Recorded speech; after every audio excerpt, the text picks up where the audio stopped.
Good evening, people. How are you? This is my third attempt to, well, not attempt, but my third time doing this video thing. The first two I've done have been seen by thousands, so I guess I'll try it again. I'm not sure I could do this all the time, but there's so much going on, it's hard not to have anything to talk about. You guys may have heard about this brother named Michael Whaley. He's a Marine, and he's recently gone on the Fox network to tell everybody that the Black Lives Matters movement promotes racism. And then he goes on to literally say that not only does the Black Lives Matters movement promote racism, but it encourages black people to attack white people and to kill them. Now, I think it's interesting that people understand that black self-hate and internalized white supremacy is way more major of a problem for black people than racism, white supremacy. Yes, racism, white supremacy is a major problem. Every single day our children sit up in front of a TV with no encouragement to analyze it and look at it through a critical eye, but to sit there and enjoy it and be entertained, which teaches them to be anti-black on an unconscious basis, which is probably what happened to this Marine. I mean, he only must be like 20 or 30 years old. He's young. And every day we are trained to be anti-black.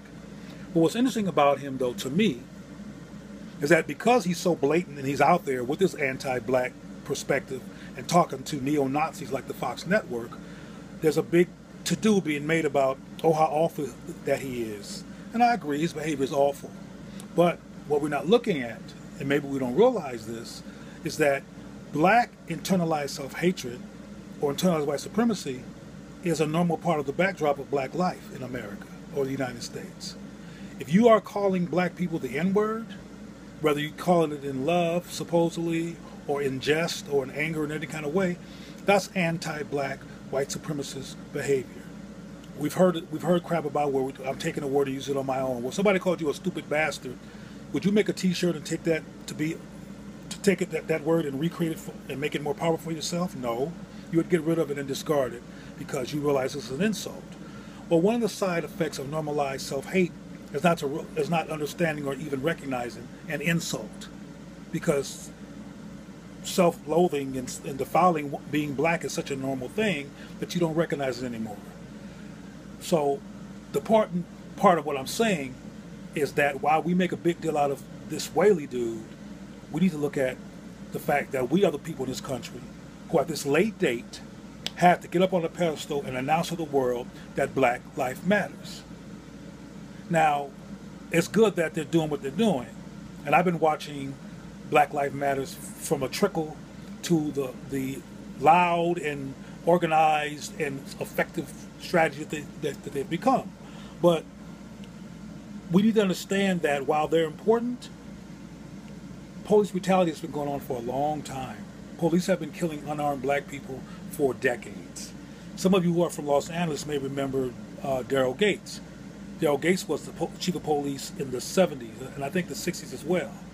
As a matter of fact, the Black Panther Party came into existence to resist police brutality and the murder of scores of unarmed black people. That was back in the 60s, and here we are in 2015. And I think the Black Lives Matters movement started in 2014. My point is that we have been in question as a people if Black Lives Matter. We have been second-guessing whether we should protest our injustice toward us for years. And now that we're in the video age and our ego is bruised by the evidence that everybody can see that we're being killed and murdered on smartphone, now we're involved in behavior to fight against racism. But again, this tangent I'm going on, it's not about racism. I'm just reestablishing that that's a problem. The bigger problem is internalized white supremacy among black people. And Michael Whaley is the current temporary poster child getting on Fox News, talking to white people, and saying that black people are racist. Saying that Black Lives Matters is encouraging the killing of white people. See, one of the side effects of self-hate is irrational behavior and an irrational view of the world. Black Lives Matters has yet to advise anybody to do anything violent. particularly toward white people. As a matter of fact, if you've watched any of their activity, there are white people sprinkled into their efforts. Now, I have an issue with that, but that's not as important as the focus of my talk today. And there may be some sincere white people among those. But my concern is that we unlearn internalized white supremacy and how we treat each other.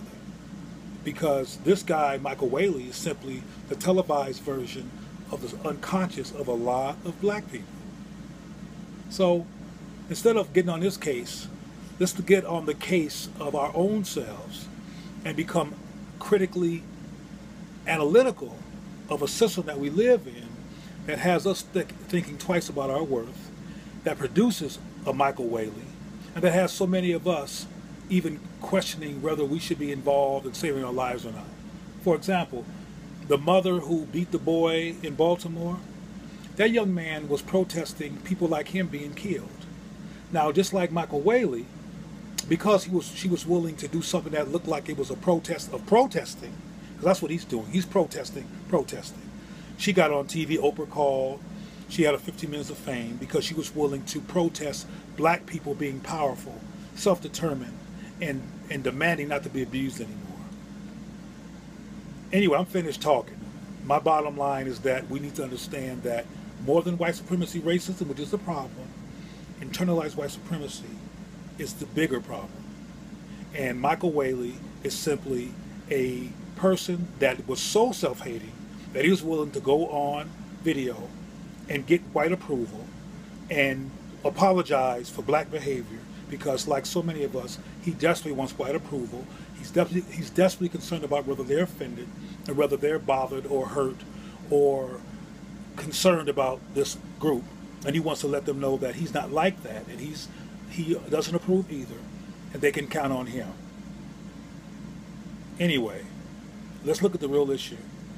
Not Michael Whaley, but the conditions that lead to the existence of a Michael Whaley and other black people to question our worth. And check out whether you are involved inadvertently or abstractly in anti-black behavior and norms. That's our biggest problem. We need to understand that black lives matter more than anybody else. Ashe.